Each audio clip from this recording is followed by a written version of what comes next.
अस्सलाम वालेकुम दोस्तों। अगर आपकी मोटर बार बार जल जाती है या कनेक्टर अचानक ट्रिप कर जाता है तो इसकी सबसे बड़ी वजह ये हो सकती है कि आप मोटर प्रोटेक्शन गलत इस्तेमाल कर रहे हैं। आज मैं आपको EOCR के बारे में बताऊंगा कि EOCR क्या है और इसके क्या काम हैं, ये कैसे काम करता है, इसकी वायरिंग कैसे की जाती है, हर टर्मिनल और डायल किस काम का है और आखिर में एक रियल फील्ड सेटिंग भी बताऊंगा। अगर आप टेक्नीशियन हैं तो ये वीडियो आखिर तक ज़रूर देखें। साथ HVAC के लिए भी ये काफ़ी ज़्यादा फ़ायदेमंद चीज़ है। EOCR क्या होता है? EOCR electronic over current relay है। इसका सारा सा काम है, ये मोटर को ओवर करंट से बचाती है। जब मोटर मुकर्ररा करंट से ज़्यादा करंट ले तो ये रिले कुछ सेकंड इंतज़ार करती है। अगर नॉर्मल करंट ना हो तो ये कनेक्टर को फ़ौरन बंद कर देती है, जिसके नतीजे में आपकी मोटर, बड़ी से बड़ी मोटर आपकी जलने से बच जाती है।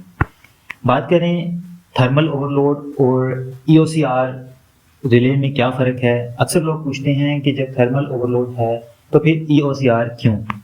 तो आसान सा जवाब है, बाई मेटल पर चलती है थर्मल ओवरलोड रिले और जबकि EOCR इलेक्ट्रॉनिक तरीके से मॉनिटरिंग करती है, इसलिए ज़्यादा एक्यूरेट, रिलायबल और फास्ट प्रोटेक्शन देता है। अब EOCR को हम करीब से देखते हैं। ये मेरे पास एक श्नाइडर कंपनी की EOCR है, जिसकी अहम स्पेसिफिकेशन ये है कि इसके अंदर हम कंट्रोल वोल्टेज 24 वोल्ट DC और 240 वोल्ट AC तक दे सकते हैं। उसके बाद हम इसके लोड करंट की रेंज देखें तो वो 0.5 एम्पेयर से 6 एम्पेयर तक है और इसके एक्सिलरी पॉइंट NC और NO एक हैं। इसमें दो बड़े बुशिंग विंडोज़ हैं जहां से हमारी मोटर की फेज़ वायर गुजरती हैं, यानी अलग से सीटी की ज़रूरत नहीं है, ये खुद ही करंट सेंस कर लेता है।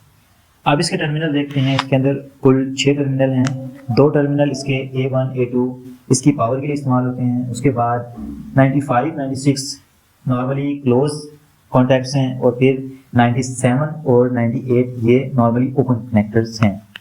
A1 और A2 ये रिले की कंट्रोल सप्लाई के कॉन्टैक्ट हैं। यहाँ पर 24 वोल्ट से DC से 240 वोल्ट AC तक जैसे ही सप्लाई दी जाती है आपकी रिले ऑन हो जाती है।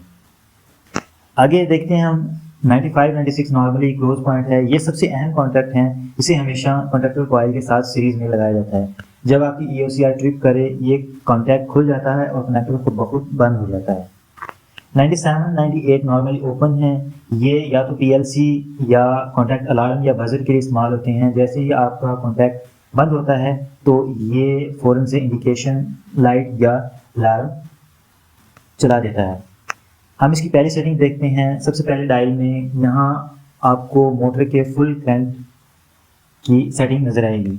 यहाँ पर आप मोटर की नेम प्लेट पर देखें, अगर 3.8 एम्पेयर लिखा है तो लोड तकरीबन 4 एम्पेयर पर रखें।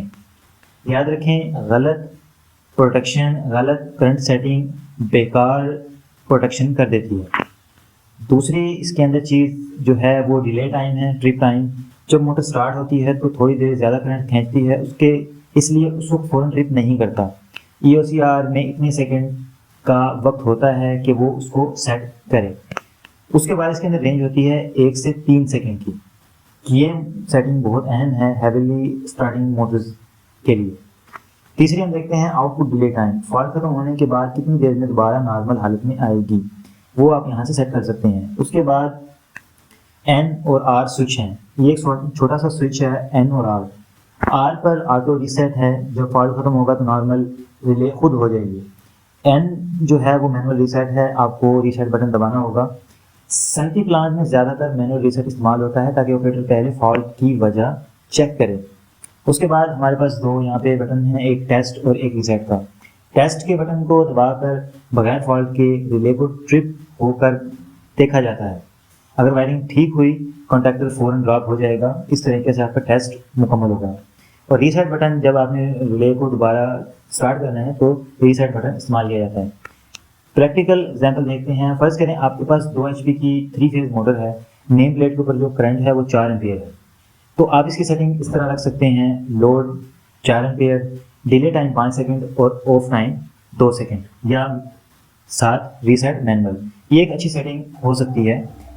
बाद में आप इसको फाइन ट्यून करके अपने हिसाब से इस सही कर सकते हैं जो आपकी मोटर का करंट होगा या जिस हिसाब से आपकी मोटर होगी।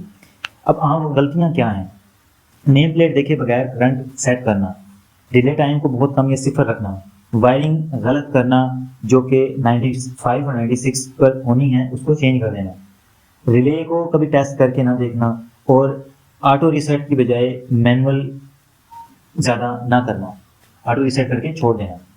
अब आप जान चुके हैं कि ओवरलोड रिले सिर्फ एक मुहाफिज नहीं बल्कि ज़हीन तरीन मोटर का मुहाफिज है। सही सेटिंग और वायरिंग के साथ ये हज़ारों रुपए की मोटर को जलने से बचा सकता है। अगर अगली वीडियोस में कॉन्टैक्टर, वायरिंग, कंप्लीट कनेक्शन देखना है लाइव टेस्टिंग के साथ तो कमेंट ज़रूर करें। मिलते हैं अगली वीडियो में।